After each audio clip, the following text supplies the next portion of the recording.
शांत हो जाइए दोस्तों।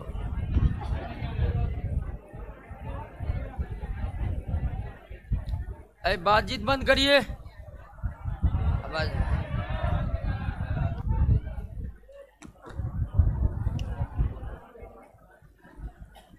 बातचीत बंद कर दीजिए। आवाज आ रहा है ना? ज्यादा है तो ठीक है। उसको उधर घुमा दीजिएगा, उस हाँ स्पीकर को। ठीक है, आवाज ठीक है ना? अच्छा,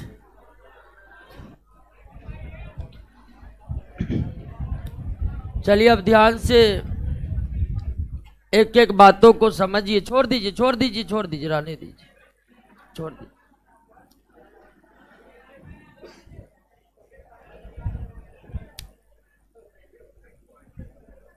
पिछले क्लास में हम गति से संबंधित ग्राफ का अध्ययन किए थे और भिन्न भिन्न स्थितियों में किस प्रकार से ग्राफ बन सकते हैं इसको हम समझे थे। और निश्चित तौर पर अब ग्राफ के प्रश्नों में आपको दिक्कत नहीं होगा। और बोले थे ग्राफ को बनाइएगा, बनाए हैं सब? आगे में तो सबका बना हुआ है, तो सब ग्राफ बना लिए और ध्यान रखिएगा। चलिए बना लिए, अच्छी बात है। और जितना बात बोलते हैं उस पर 100% अमल कीजिए, कुछ भी छोड़िएगा। कंपटीशन का जो क्षेत्र है वह इतना ज़्यादा प्रतियोगिताओं से भर गया है कि दिनों दिन कटअप ऊपर ही भाग रहा है। अब अधिकतर एग्जाम के कटअप 80% से ऊपर जा रहे हैं। तो ऐसी स्थिति में सिलेबस के किसी भी भाग को छोड़ना खतरों से भरा हुआ है। इसलिए जरूरी है कि 100% सिलेबस को आप कवर कीजिए, तब जाकर आपका नौकरी पक्का होगा। बहुत टफ कंपटीशन हो रहा है, ये हाल के वर्षों में कटअप को देखकर लग रहा है। और सबसे जरूरी जो काम है वो है सेल्फ स्टडी। एक दिन भी अगर आप सेल्फ स्टडी छोड़ रहे हैं तो कंपटीशन के बाजार में 1 साल आप पीछे जा रहे हैं, 1 साल। इसीलिए ध्यान रखिएगा, सेल्फ स्टडी निरंतर होनी चाहिए। अगर वो नहीं हो रहा है तो फिर आप किसी भी नजरिए से कंपटीशन के योग्य हो ही नहीं सकते। सेल्फ स्टडी सबसे ज्यादा महत्वपूर्ण है। ऐसा नहीं है कोचिंग आ रहे हैं जा रहे हैं रिजल्ट हो जाएगा, कभी नहीं होगा। जरूरी है कि घर पर बैठकर आप कितने समय पढ़ाए गए चीजों का रिवीजन किए, कितने समय उस चैप्टर से रिलेटेड प्रश्नों को आप याद किए, रिवाइज किए, ये सब। इसीलिए सेल्फ स्टडी को कभी रोकिएगा नहीं, निरंतर चलने दीजिएगा। निरंतर छोड़ कर भी सेल्फ स्टडी करिएगा तो दिमाग में कई तरह का बोधरेशन आपका भर जाएगा। लगातार पढ़ते रहिएगा, अंदर से आत्मविश्वास बना रहेगा। आपको लगेगा क्यों एग्जाम हम ही निकाल सकते। तो ग्राफ के बारे में हम लोग पढ़े थे और आज का जो टॉपिक है वो क्या है? फोर्स यानी कि बल।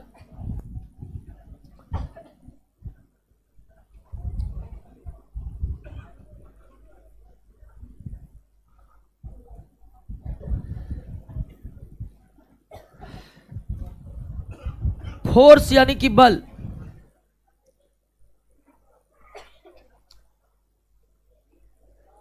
किसी भी वस्तु को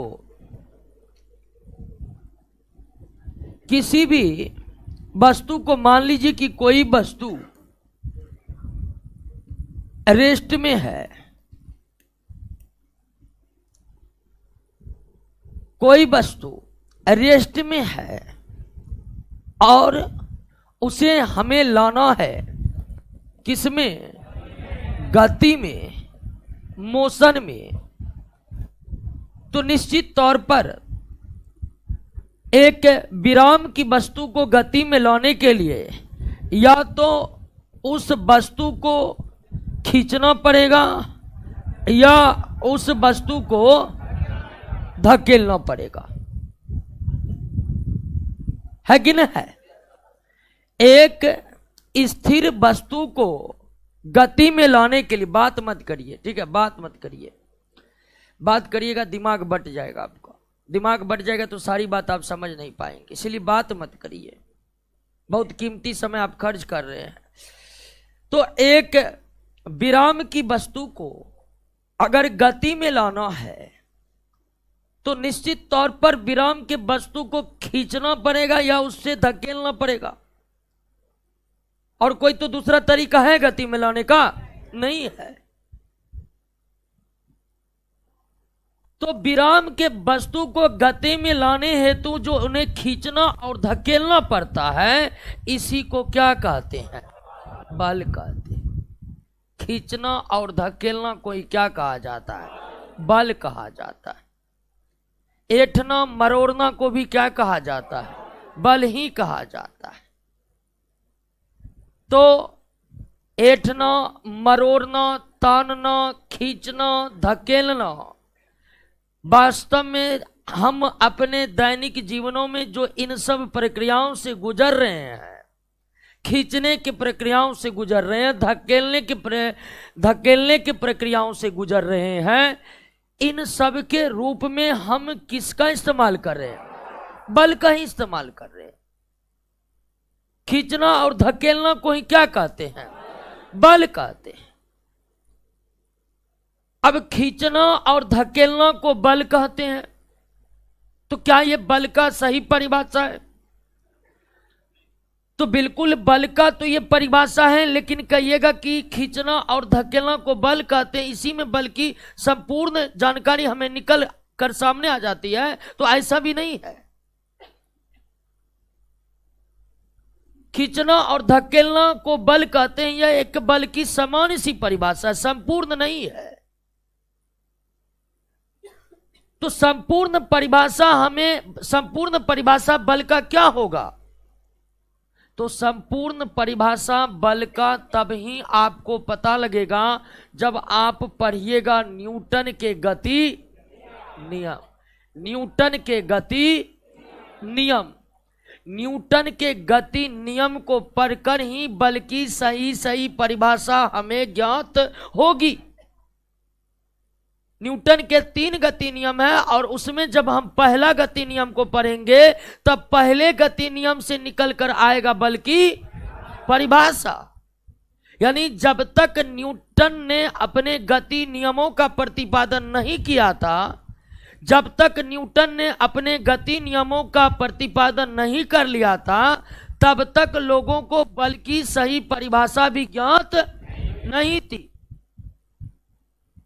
बल को किस रूप में परिभाषित किया जाता था? इसी रूप में जिस रूप में हम आपके सामने किए कि खींचना और धकेलना कोई क्या कहते हैं? बल कहते हैं। खींचना और धकेलना कोई क्या कहते हैं? बल कहते हैं। लेकिन ये बल की संपूर्ण परिभाषा नहीं है। तो संपूर्ण परिभाषा को जानने के लिए हमें किसके बारे में पढ़ना पड़ेगा?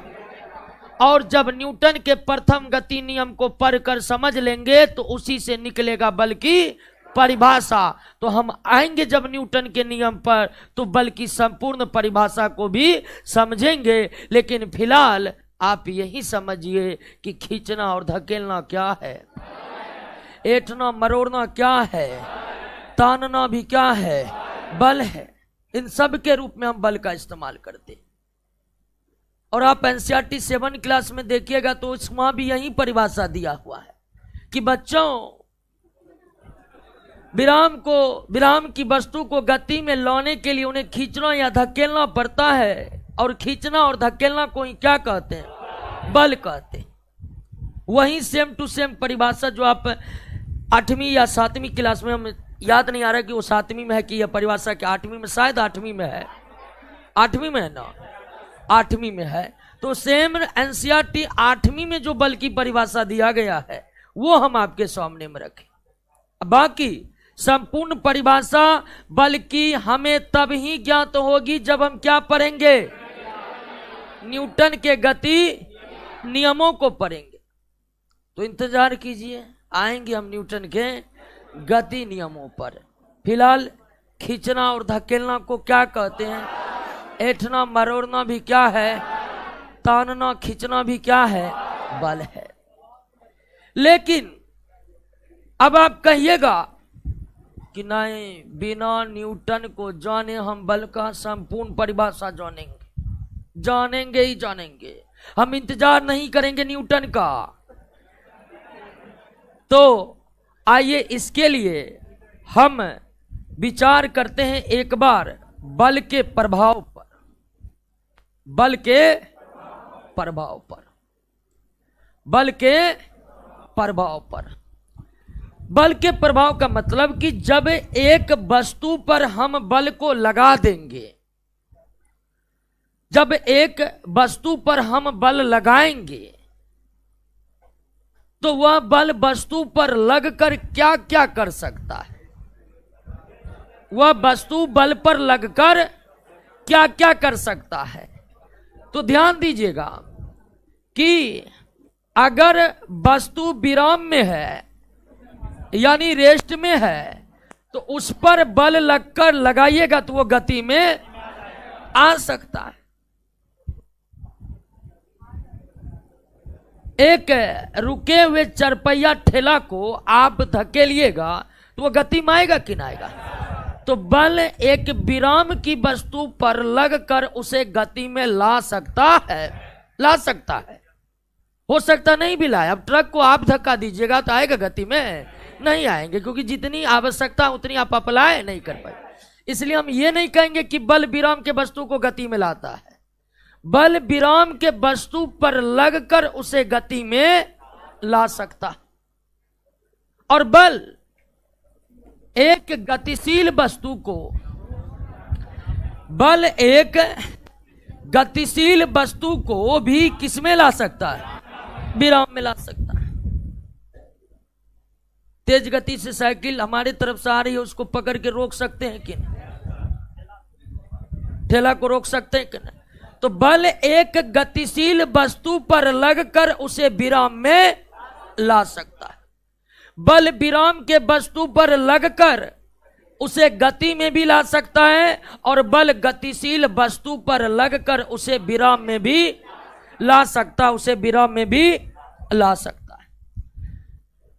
तीसरा कि बल गतिशील वस्तु के चाल में परिवर्तन ला सकता, चाल में परिवर्तन ला सकता।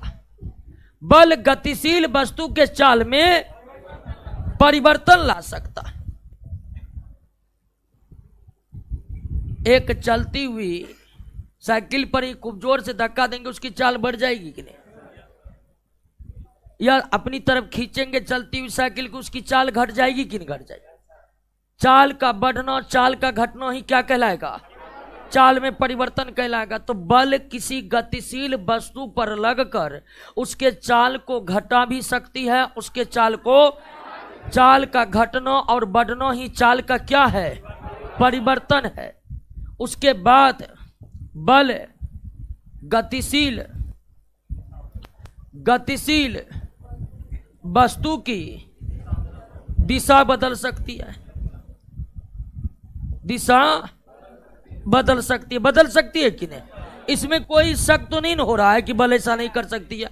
बिल्कुल, ये हमारे दैनिक जीवनों के अनुभव के आधार पर आप बता सकते हैं कि हाँ ऐसा हो सकता है।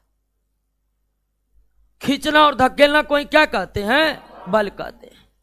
तो बल विराम के वस्तु पर लगकर उसे गति में ला सकता है, बल गतिशील वस्तु पर लगकर उसे विराम में ला सकता है, बल गतिशील वस्तु पर लगकर उसके चाल में कमी या अधिकता में ला सकता है, अर्थात चाल में परिवर्तन ला सकता है। बल गतिशील वस्तु के दिशा को भी बदल सकता है और बल किसी वस्तु पर लगकर उसके आकार और आकृति, शेप और साइज को भी बदल सकता है। शेप और साइज, जैसे स्प्रिंग पर दोनों तरफ से बल लगाने पर वो फैल जाएगी, ये हुआ शेप का बदलना। प्लास्टिक को खींचकर तान कर बड़ा कर देना, ये हुआ साइज का बदलना। तो बल किसी वस्तु पर लगकर उसके शेप और साइज में भी बदलाव ला सकता है, आकार और आकृति में भी बदलाव ला सकता है। तो बल किसी वस्तु पर लगकर कितने प्रकार के प्रभाव को उत्पन्न कर सकते हैं? 5 प्रकार के प्रभाव को उत्पन्न कर सकते हैं। बल किसी वस्तु पर लगकर कितने प्रकार के प्रभाव को उत्पन्न कर सकते हैं? 5 प्रकार के प्रभाव को उत्पन्न कर सकते हैं। और बल द्वारा उत्पन्न किए गए प्रभावों के आधार पर, बल द्वारा उत्पन्न किए गए इन प्रभावों के आधार पर ही हम बल को परिभाषित कर सकते हैं। बल एक ऐसी भौतिक राशि है जो विराम के वस्तु पर लगकर उसे गति में ला सकता है। बल एक ऐसी भौतिक राशि है जो गतिशील वस्तु पर लगकर उसे विराम में ला सकता है। बल एक ऐसी भौतिक राशि है जो गतिशील वस्तु पर लगकर उसके चाल में परिवर्तन ला सकता है। बल एक ऐसी भौतिक राशि है जो गतिशील वस्तु की दिशा को बदल सकता है। बल एक ऐसी भौतिक राशि है जो किसी वस्तु पर लगकर उसके आकार और आकृति को बदल सकता है। आप एक परिभाषा, यहां पर 5 परिभाषा आपका तैयार है। तो बल किसी वस्तु पर लगकर 5 प्रकार के प्रभाव को उत्पन्न कर सकते हैं और इस आधार पर हम बल को 5 प्रकार से परिभाषित भी कर सकते हैं। बल एक ऐसा फिजिकल क्वांटिटी है, एक ऐसी भौतिक राशि है जो विराम के वस्तु पर लगकर उसे गति में ला सकता है। बल एक ऐसी भौतिक राशि है जो गतिशील वस्तु पर लगकर उसे विराम में ला सकता है। बल एक ऐसी भौतिक राशि है जो गतिशील वस्तु पर लगकर उसके चाल में बदलाव ला सकता है। बल एक ऐसी भौतिक राशि है जो गतिशील वस्तु पर लगकर उसके दिशा में बदल सकता है। बल एक ऐसी भौतिक राशि है जो वस्तु पर लगकर उसके आकार और आकृति को बदल सकता है। खींचना और धकेलना को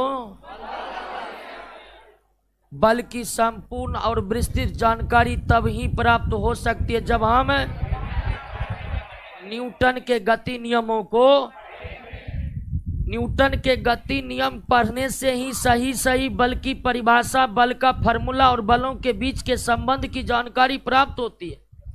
लेकिन आप बिना न्यूटन के नियम पढ़े बल को विस्तृत रूप से परिभाषित करना चाहते हैं तो आप इन 5 तरीके से परिभाषित कर सकते हैं, कोई इसको काट नहीं सकता है। क्लियर हो गया दोस्तों? तो बल किसी वस्तु पर लगकर कितने प्रकार के प्रभाव को उत्पन्न कर सकता है और इस आधार पर आप बल को परिभाषित कर सकते हैं कि नहीं? कर सकते हैं कि नहीं? क्लियर हो गया? कोई दिक्कत नहीं? अब तो बल के बारे में बहुत समझ गए होंगे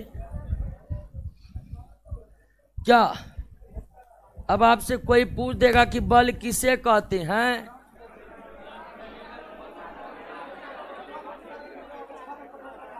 तो उसको कहिएगा कि घर पर आकर तुमको बताएंगे बल किसे। और ध्यान दीजिए, कुछ लगता है इसमें जो है सही से दिमाग का विकास नहीं हुआ है। ठीक है, क्लियर? हम बार बार करें, पढ़ने का मतलब ये नहीं होता है, वो आपके व्यवहार में दिखनी चाहिए। ठीक है, अगर आपका पढ़ा आपके व्यवहार में नहीं दिख रहा है तो कुछ कमियां है। और आप जानते हैं कि प्रकृति इतना बड़ा है कि किसी का कोई महत्व नहीं है। नहीं, बहुत ऐसे भी लड़का है जिसका दिमाग अभी विकसित नहीं हुआ है उसको लगता है कि हम कुछ हैं, ठीक है, हाँ कुछ कुछ से हमको पहचान है तो हम ये कर सकते वो कर सकते। जैसे दिमाग विस्तृत होता है तब उसको समझ आता है कि हम तो कुछ है ही नहीं, ब्रह्मांड इतना बड़ा है कि फेंक दिया जाएगा तो ढूंढने के नहीं मिलेगा कोई, है कि ना है। तो इस पृथ्वी पर जन्म लेना अपने आप में एक उपलब्धि है। इन उपलब्धियों को शान से जिए, अपने बलबूते जिए, और अभी पढ़ने का मौका मिला पढ़िए। तो हम कहने का मतलब ये बताए कि बल को आप विस्तार पूर्वक 5 तरह से परिभाषित कर सकते। अब आइए एक दूसरे टर्म पर हम आते हैं और प्रकृति के मूल बल, प्रकृति के मूल बल, fundamental force, fundamental force, fundamental force, प्रकृति के मूल बल, फंडामेंटल फोर्स इन नेचर। अब ध्यान दीजिए कि जितने भी प्राकृतिक घटनाओं को आप घटते हुए देखते हैं, जितने भी प्राकृतिक घटनाओं को घटित होते हुए आप देखते हैं, पृथ्वी सूर्य के चारों तरफ घूम रही है, चंद्रमा पृथ्वी के चारों तरफ घूम रही है, समुद्र में ज्वार भाटाएं आ रही है, पृथ्वी पर पर्वत पठारों की ऊंचाइयों में वृद्धि हो रही है, आंधियां तूफान आ रहे हैं। ये जो प्रकृति में विभिन्न प्रकार के घटनाएं घट रही है, यह वास्तव में इसलिए हो रही है क्योंकि प्रकृति को चलाने वाला भी कौन है? बल है। ये जो विशाल ब्रह्मांड है, जो हमारे कल्पना शक्ति से भी कई गुना विशाल ब्रह्मांड है, यह विशाल ब्रह्मांड एक निश्चित नियमों के अधीन चलती रहती है। पृथ्वी का पर्यावरण एक निश्चित नियमों के अधीन चलते रहता। तो पृथ्वी को ही लेते हैं, ब्रह्मांड को फिलहाल हम अपने बातों से निकाल देते हैं, पृथ्वी पर है, पृथ्वी की बात करेंगे। पृथ्वी के विशाल पर्यावरण में जो तमाम तरह की प्राकृतिक घटनाएं घटती है, वो क्यों घटती है? समुद्र में ज्वार भाटाएं क्यों आती है? पृथ्वी सूर्य के तरफ क्यों घूमता है? चंद्रमा पृथ्वी के तरफ क्यों घूमता है? आंधी तूफान क्यों आ रही है? पर्वतों के ऊंचाई में लगातार वृद्धि क्यों होते जाती है? भूकंप क्यों आती है? ज्वालामुखी घटनाएं क्यों होती है? तमाम तरह के प्राकृतिक घटनाओं के केंद्र में है बल। यानी जो यह पर्यावरण है, यह जो ब्रह्मांड है, इसमें कुछ बल उपस्थित है, कुछ बल उपस्थित है जो इस ब्रह्मांड, इस पर्यावरण को लगातार क्या कर रहे हैं? चला रहे हैं।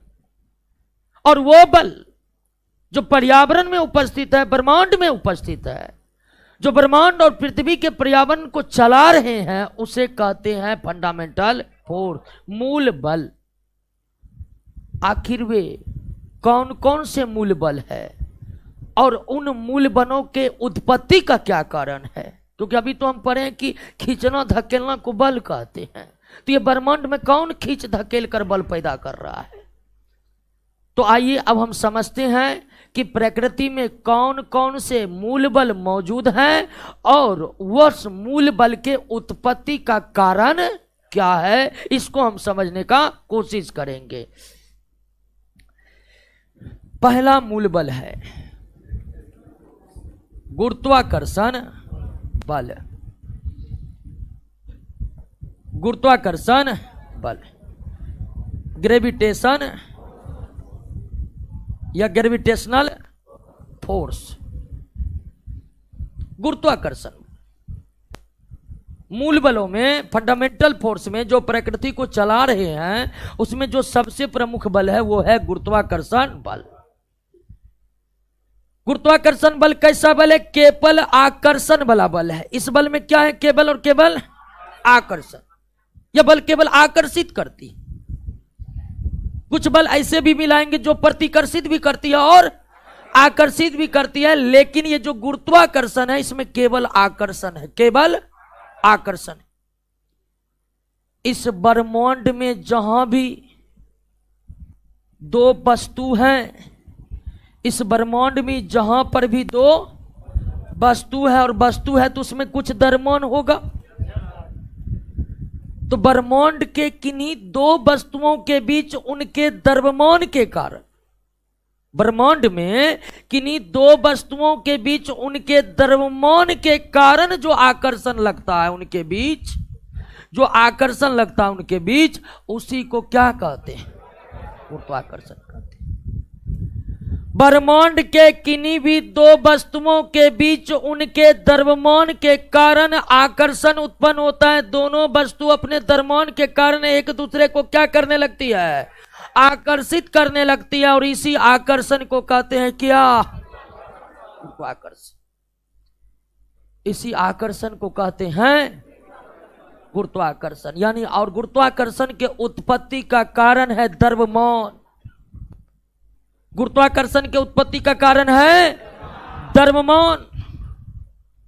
जहां पर भी दो द्रव्यमान की वस्तु होगी उनमें आकर्षण होगा ही होगा, और इस आकर्षण को हम कहेंगे गुरुत्वाकर्षण। क्लियर हो गया? ब्रह्मांड में किन्हीं दो वस्तुओं के बीच उनके द्रव्यमान के कारण जो आकर्षण बल उत्पन्न होता है उन्हें क्या कहते हैं? और इस बल की खोज सर आइजक न्यूटन ने किया था। इस गुरुत्वाकर्षण बल की खोज सबसे पहले प्रकृति में गुरुत्वाकर्षण बल मौजूद है, इसकी खोज सर्वप्रथम किसने किया? सर आइजक न्यूटन ने किया। और इसको हम विस्तार पूर्वक पढ़ेंगे एक चैप्टर में। गुरुत्वाकर्षण को विस्तार पूर्वक समझने के लिए पूरा का पूरा चैप्टर ही आपके फिजिक्स में, तो यहां पर हम ज्यादा जिक्र इस बल की नहीं करेंगे, केवल मूल बलों की कारण हम इसका जिक्र कर रहे हैं। और गुरुत्वाकर्षण बल जो है बहुत दूर दूर तक काम करता है। सूर्य कहां है, पृथ्वी कहां है, लेकिन उनके बीच आकर्षण अर्थात गुरुत्वाकर्षण लगता है। और गुरुत्वाकर्षण बल के कारण ही पृथ्वी सूर्य की तरफ घूमती है। गुरुत्वाकर्षण बल के कारण ही चंद्रमा पृथ्वी के चारों तरफ घूमती है। गुरुत्वाकर्षण बल के कारण ही पृथ्वी पर ज्वार भाटाएं आते हैं। बात को समझे कि नहीं समझे? और गुरुत्वाकर्षण एक केंद्रीय बल है जो वस्तु के केंद्र के अनुदिश लगता है, जो वस्तु के केंद्र के अनुदिश लगता है। अब कहिएगा वृत्ताकार है तो केंद्र है, वृत्ताकार नहीं होगा तो ब्रह्मांड की अधिकांश वस्तु क्या है? वृत्ताकार ही है। क्लियर हो गया? बात समझ गए ना? तो प्रकृति का जो पहला मूल बल है, मतलब गुरुत्वाकर्षण बल एक प्रकार का मूल बल है, और गुरुत्वाकर्षण बल उत्पन्न होने का कारण क्या है? द्रव्यमान है। गुरुत्वाकर्षण बल उत्पन्न होने का कारण, इस बल में केवल और केवल क्या? गुरुत्वाकर्षण बल के कारण वस्तु एक दूसरे को प्रतिकर्षित भी कर सकती है? नहीं, न कर सकती है। केवल और केवल, और यह एक केंद्रीय बल है, यह एक है, और यह बहुत दूर दूर तक काम करता है, बहुत दूर दूर तक। लेकिन यह मूल बलों में सबसे कमजोर बल है। सभी मूल बलों में सबसे कमजोर बल कौन है? गुरुत्वाकर्षण बल बहुत कमजोर बल है। इतना कमजोर कि हमारे आपके बीच गुरुत्वाकर्षण लग रहा है, लेकिन पता भी चल रहा है? नहीं चल रहा है। समझ जाइए कितना कमजोर बल है यह। हम में भी द्रव्यमान है, आप में भी द्रव्यमान है। द्रव्यमान के कारण निश्चित ही कहीं पर भी ब्रह्मांड पर भी क्या कर लगेगा? गुरुत्वाकर्षण लगेगा, आकर्षण होगा।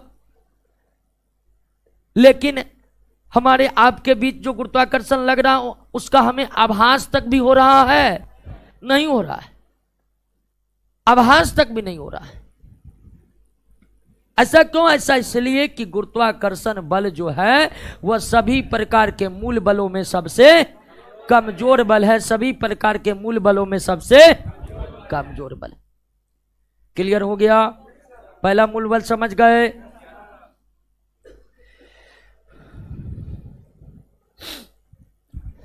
प्रकृति का दूसरा मूल बल है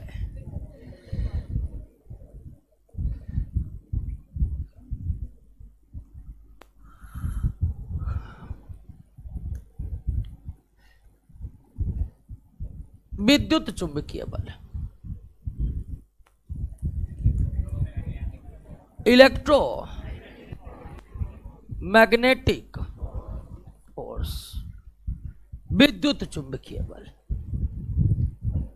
विद्युत चुंबकीय बल और इस बल के उत्पत्ति का कारण क्या है? आवेश। इस बल के उत्पत्ति का कारण क्या है? आवेश, चार्ज।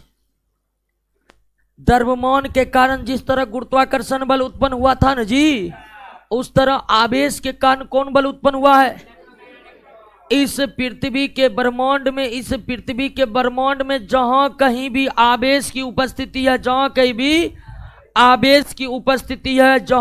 भी आवेश की उपस्थिति है, वहां पर मौजूद होगा क्या? विद्युत चुंबकीय बल। हालांकि विद्युत चुंबकीय बल में आकर्षण भी होता है और प्रतिकर्षण भी होता है। विद्युत चुंबकीय बल में आकर्षण भी होता है और प्रतिकर्षण भी होता है। आप जानते हैं आवेश दो प्रकार के होते हैं, धन आवेश और ऋण आवेश। तो समान आवेश के बीच क्या होता है?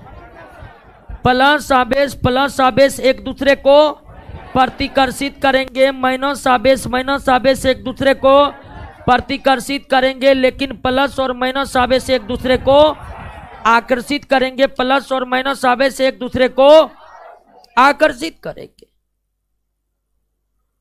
तो इस पृथ्वी के विशाल पर्यावरण में या फिर ब्रह्मांड में जहां कहीं भी आवेश की उपस्थिति होती है, उसके कारण, आवेश के कारण उत्पन्न होने वाले बल को क्या कहते हैं?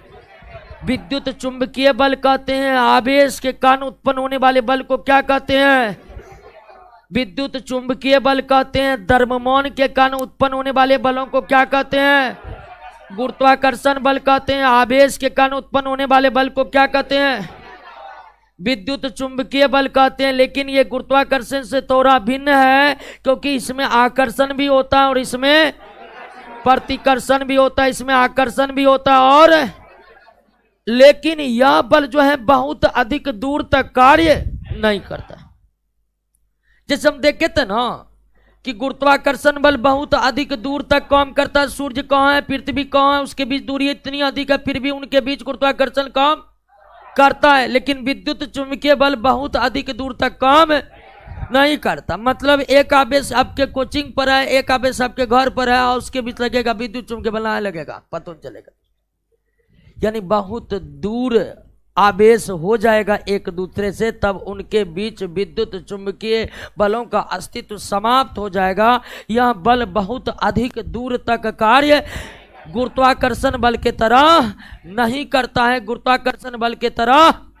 और यह गुरुत्वाकर्षण से मजबूत बल है। विद्युत चुंबकीय बल गुरुत्वाकर्षण बल के तुलना में 10 के पावर 36 गुना अधिक शक्तिशाली होता है। गुरुत्वाकर्षण बल के तुलना में विद्युत चुंबकीय बल 36 गुना अधिक शक्तिशाली, 10 के पावर 36 गुना अधिक शक्तिशाली होता है। क्लियर? बात समझ गए? द्रव्यमान के कारण जिस मूल बल की उत्पत्ति होती है वो, और आवेश के कारण जहां कहीं भी आवेश होगा।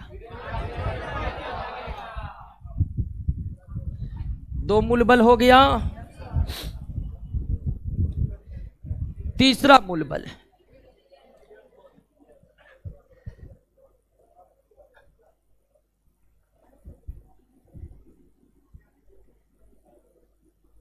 Nuclear force.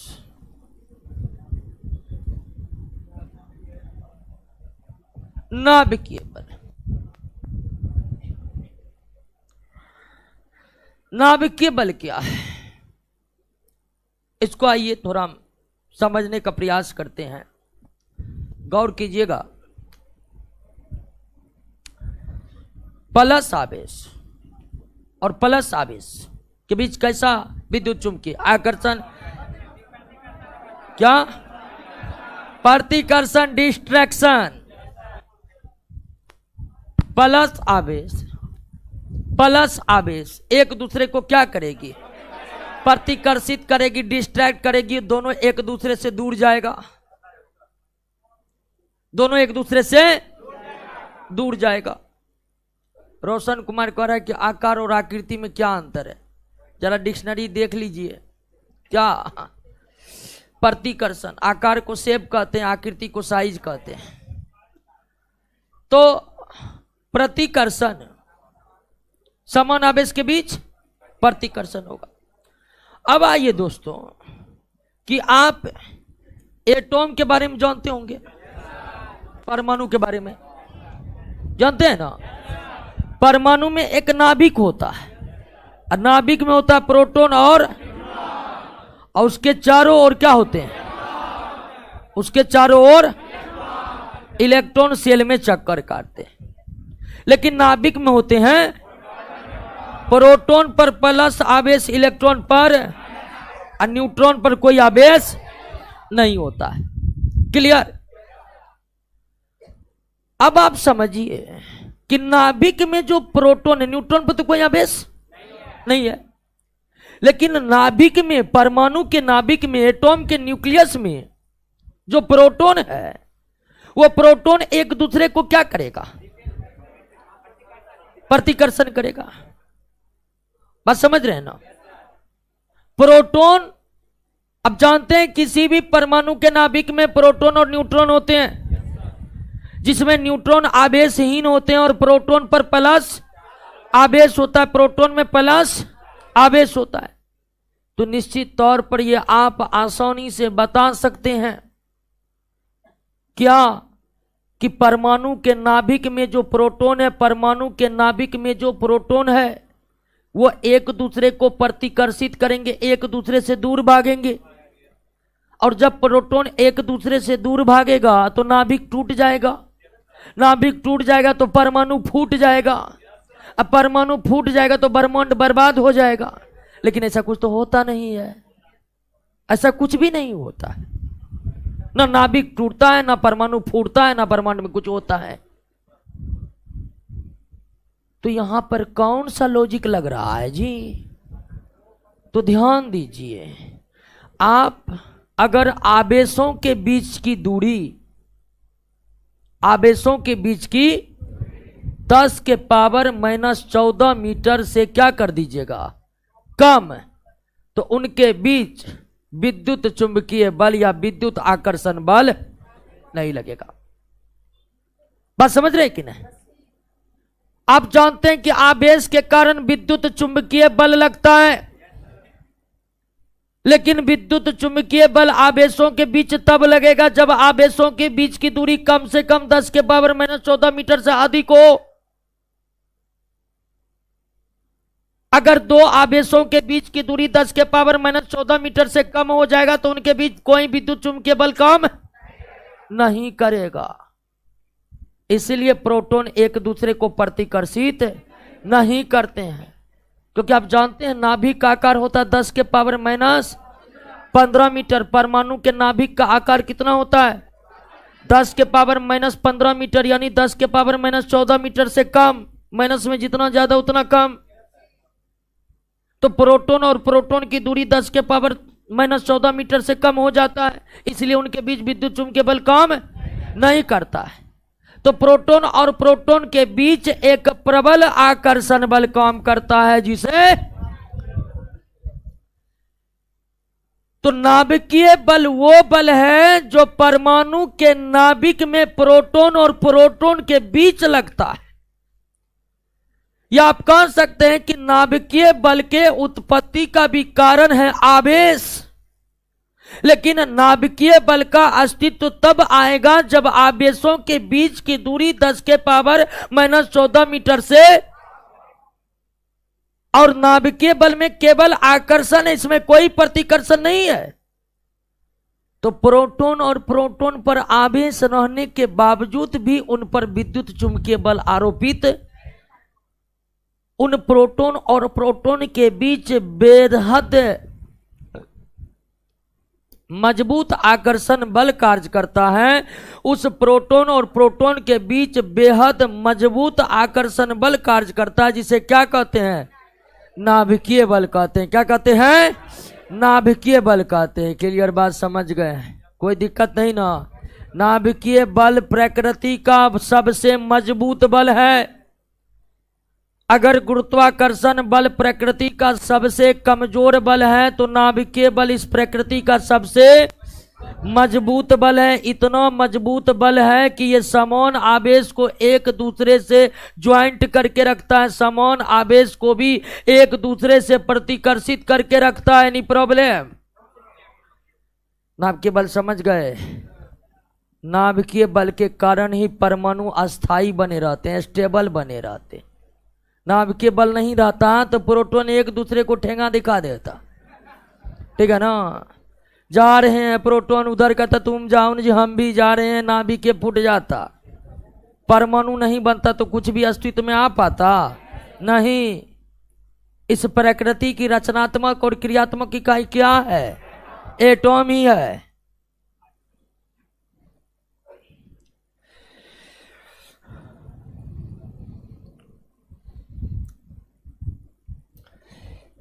चौथा, वीक फोर्स।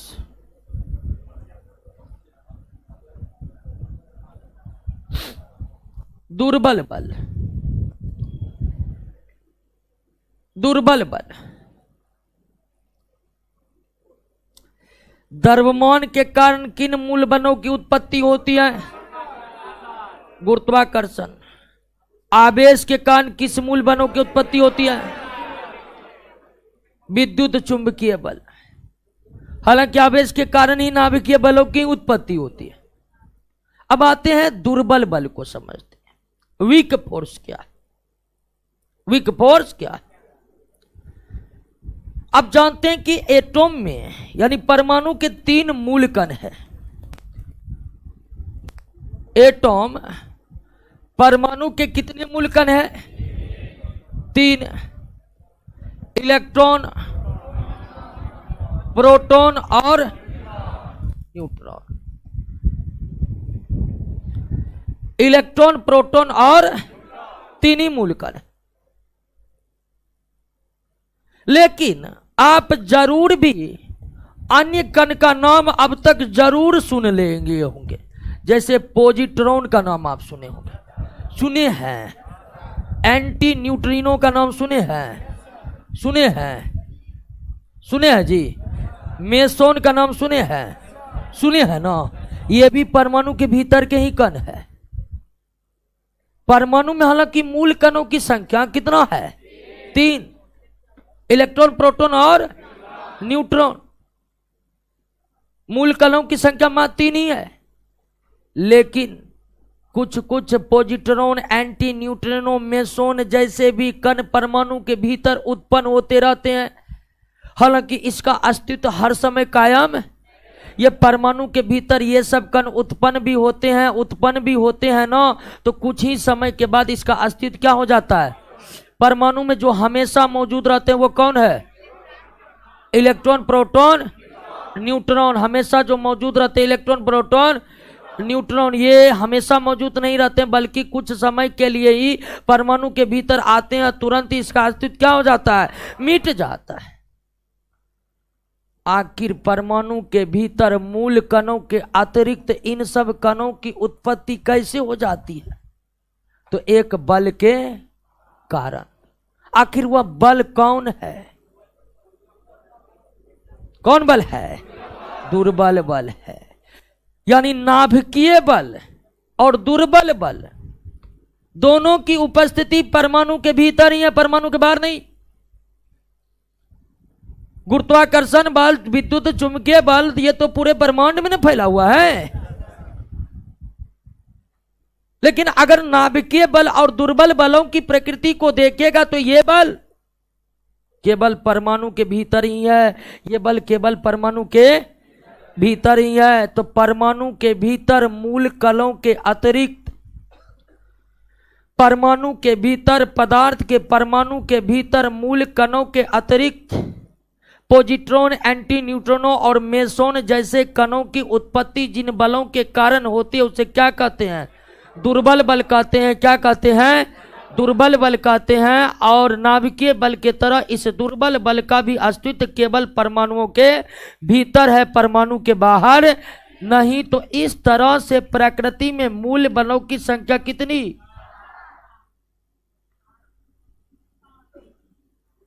5। 4 न होगा जी, 4 को पर आए। क्लियर? समझ गए? मूल बल को खींचना और धकेलना को क्या कहते हैं? बल कहते हैं। अब बल कितने प्रकार के प्रभाव? 5 बल 5 प्रकार के प्रभाव को उत्पन्न कर सकते हैं। बल 5 प्रकार के प्रभावों को उत्पन्न कर सकते हैं। और बल 5 प्रकार के प्रभावों को जो उत्पन्न कर सकते हैं, इस आधार पर बल को हम 5 तरह से परिभाषित भी कर सकते हैं। लेकिन सही और विस्तृत परिभाषा बल की कब प्राप्त होगी? जब हम न्यूटन के गति नियमों को पढ़ेंगे। उसके बाद समझे कि हम जिस प्रकृति में रहते हैं उस प्रकृति में कई प्राकृतिक घटनाएं लगातार घटती ही रहती हैं। प्राकृतिक घटनाओं के घटित होने में बल का अपना ही स्थान है। यानी कुछ बल मौजूद हैं इस प्रकृति में जो प्राकृतिक घटनाओं को लगातार अंजाम दे रहे हैं, अंजाम दे रहे हैं। और प्राकृतिक घटनाओं जिन बलों की उपस्थिति के कारण प्रकृति में लगातार घटित हो रही है उसे हम मूल बल कहते हैं, उसे हम मूल बल कहते हैं। और प्रकृति में मूल बलों की संख्या कुल 4 है। 4 मूल बलों में गुरुत्वाकर्षण बल सबसे कमजोर और नाभिकीय बल सबसे मजबूत है। गुरुत्वाकर्षण बल सबसे कमजोर और नाभिकीय बल सबसे मजबूत बल है। आइए दोस्तों, अब हम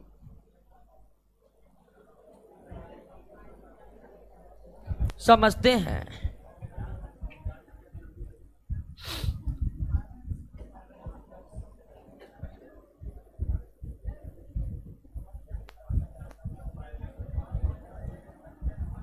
बैलेंस फोर्स।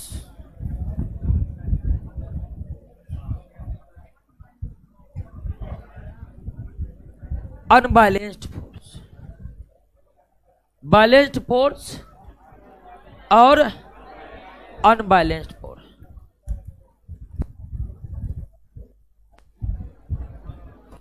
संतुलित बल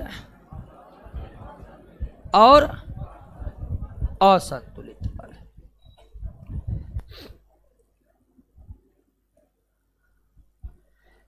संतुलित बल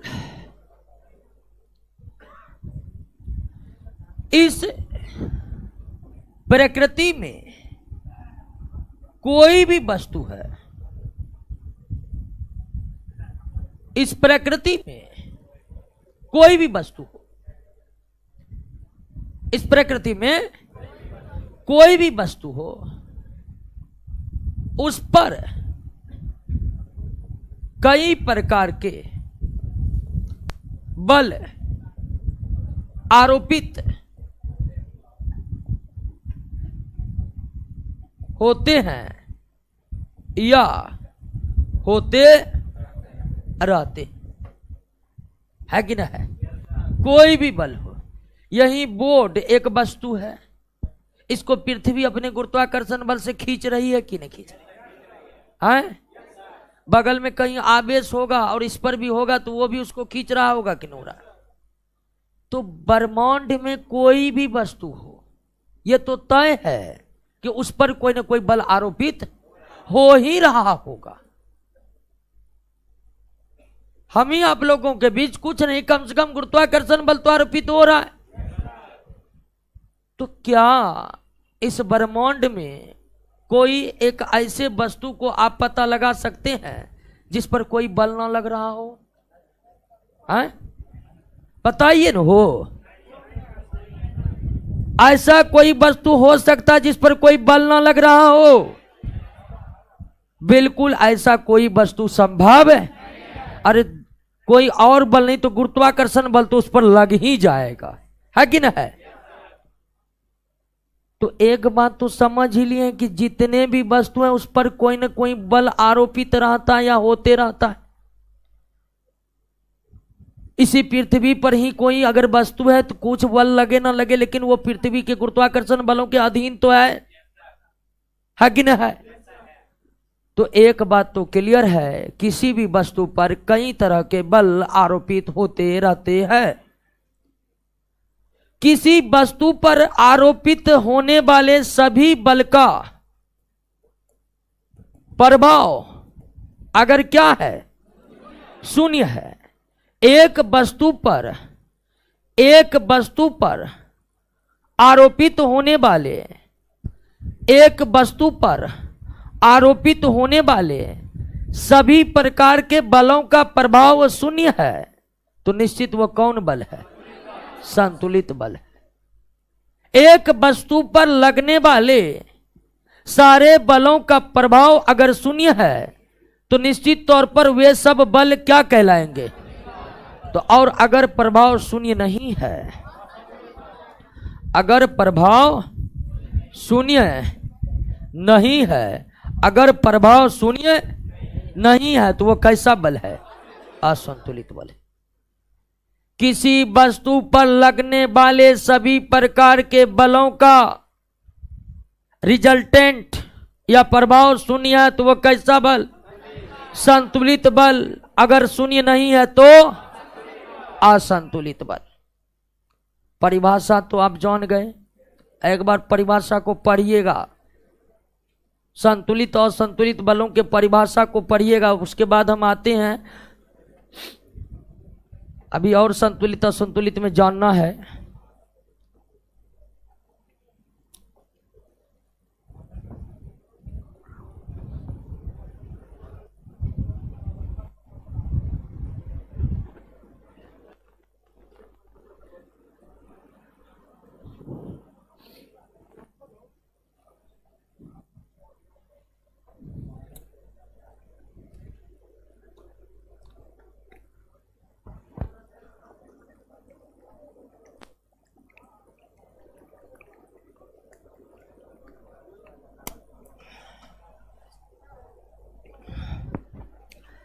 परे जो बोले तो वही लिखल है ना, आप लोग को शक हो जाता है। ध्यान दीजिए, अब ध्यान दीजिए कि करा कि अंतरिक्ष में कोई फोर्स नहीं लगाता है, कोई नहीं लगाता, मतलब मानव नहीं लगाता है, लेकिन अंतरिक्ष में गुरुत्वाकर्षण बल की तो उपस्थिति है ना। प्लाज्मा अवस्था है अंतरिक्ष में, वहां आवेश भी रहता है, वहां विद्युत चुंबकीय बलों की भी उपस्थिति होगी। हम मूल बलों की बात कर रहे हैं। बेशक अंतरिक्ष में कोई नहीं रहता है तो कोई नहीं बल लगा रहा है, लेकिन गुरुत्व बल लगने के लिए किसी की आवश्यकता है, केवल द्रव्यमान की आवश्यकता है। विद्युत चुंबकीय बल लगने के लिए किसी की आवश्यकता है, केवल आवेश का उपस्थित होना आवश्यकता है। नाभिकीय या दुर्बल बल लगने के लिए किसी की आवश्यकता है, केवल परमाणु का होना आवश्यक है। अब ध्यान देखिए, ये तो क्लियर हो गया कि कोई भी वस्तु है, कोई भी वस्तु है उस पर कोई ना कोई बल लगते ही रहता है। अगर सभी प्रकार के लगने वाले बलों का प्रभाव शून्य है तो उनको क्या कहेंगे, और शून्य नहीं है तो असंतुलित बल। संतुलित और असंतुलित बलों को आप सामान्य अर्थों में ही समझ लीजिए, केवल समान अर्थों में। अगर बल का प्रभाव शून्य है ना तो हमारे आंखों को लगेगा कि बल लग ही नहीं रहा है। बात समझ रहे हैं ना। अगर किसी वस्तु पर लगने वाले सभी प्रकार के बलों का प्रभाव शून्य है तो हमारे आंखों को लगेगा कि बल लग ही नहीं रहा है। उदाहरण के लिए ये बोर्ड है ना, इस पर गुरुत्वाकर्षण बल लग रहा है ना, लेकिन आपके आंखों को लग ही नहीं रहा कि बोर्ड पर बल लग रहा है। लग रहा है, आप देख रहे हैं बोर्ड स्थिर, आपको लग रहा है कि बल नहीं लग रहा, लेकिन वास्तविकता है कि बल इस पे लग रहा है।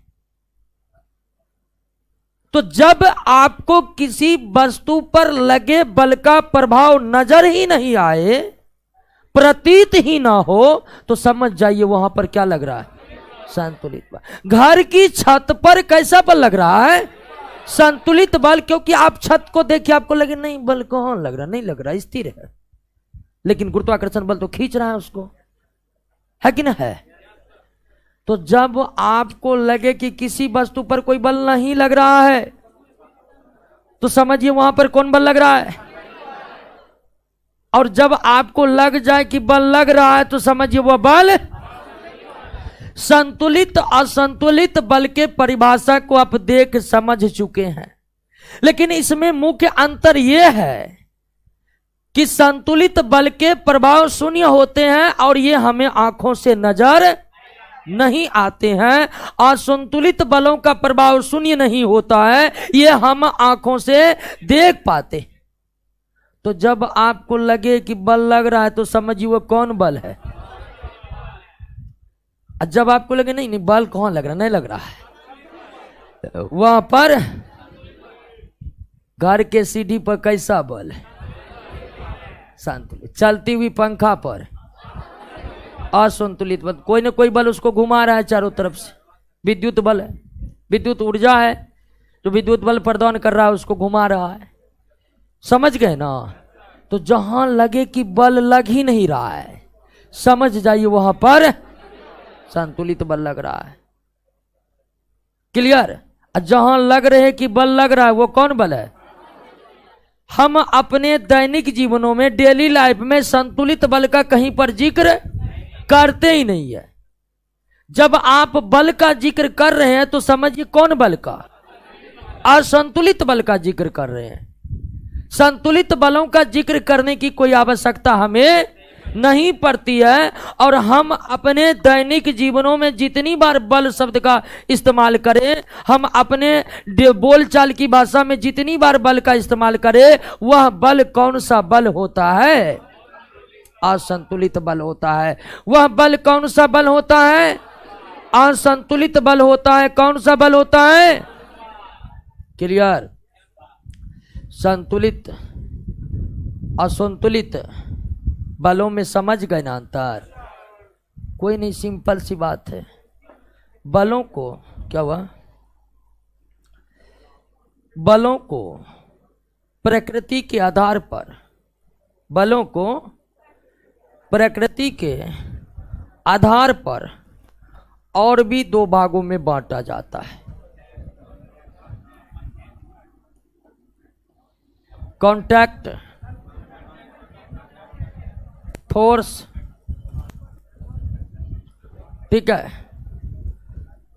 कॉन्टैक्ट फोर्स और नॉन कॉन्टैक्ट फोर्स, यानी संपर्क बल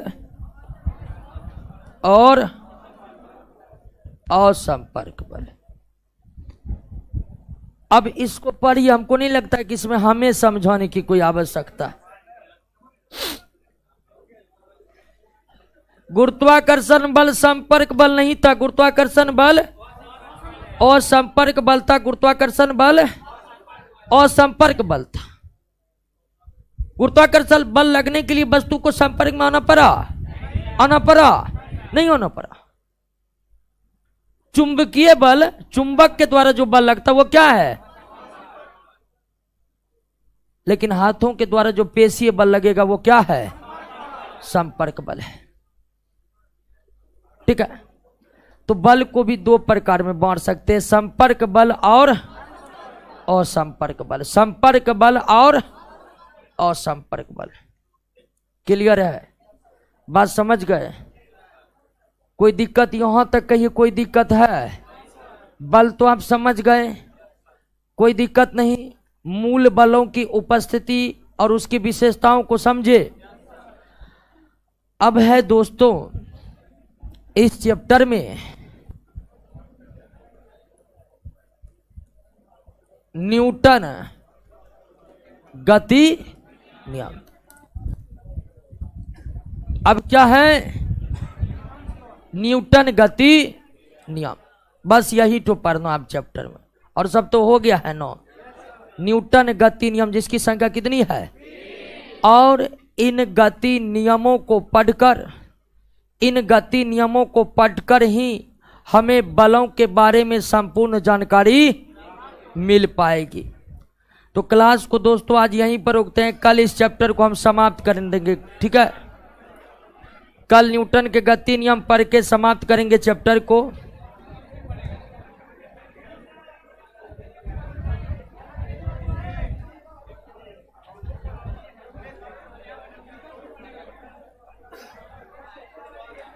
दिवाली की छुट्टी जल्द हो जाएगी, टेंशन नहीं लीजिए।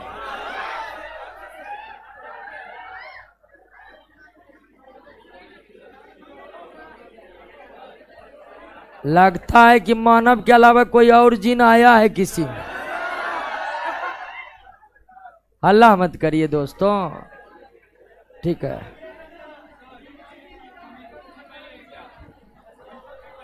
क्या? हाँ, न्यूमेरिकल भी बनवाएंगे तो बिल्कुल एक एक न्यूमेरिकल क्लास में सॉल्व करवाएंगे। न्यूमेरिकल के लिए भटकना नहीं है, न्यूमेरिकल का इतना अच्छा कलेक्शन है कि उतना कर लीजिएगा, कोई दिक्कत नहीं होगा। तो एक एक न्यूमेरिकल चैप्टर जैसे खत्म होगा उसके बाद न्यूमेरिकल करेंगे। ऑब्जेक्टिव का तो बोल ही दिए वीडियो क्लास करने के लिए, तो न्यूमेरिकल करवाएंगे, न्यूटन गति नियम खत्म करके न्यूमेरिकल करवाएंगे, ठीक है। ठीक है दोस्तों,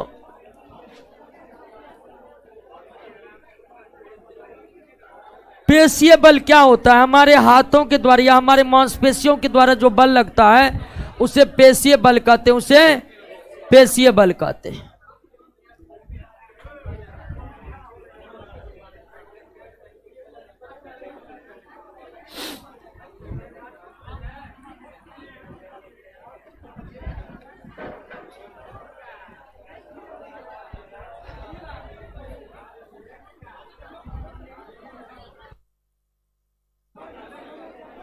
ठीक है दोस्तों, मिलते हैं अगले क्लास में, तब तक के लिए गुड नाइट एवरीबॉडी।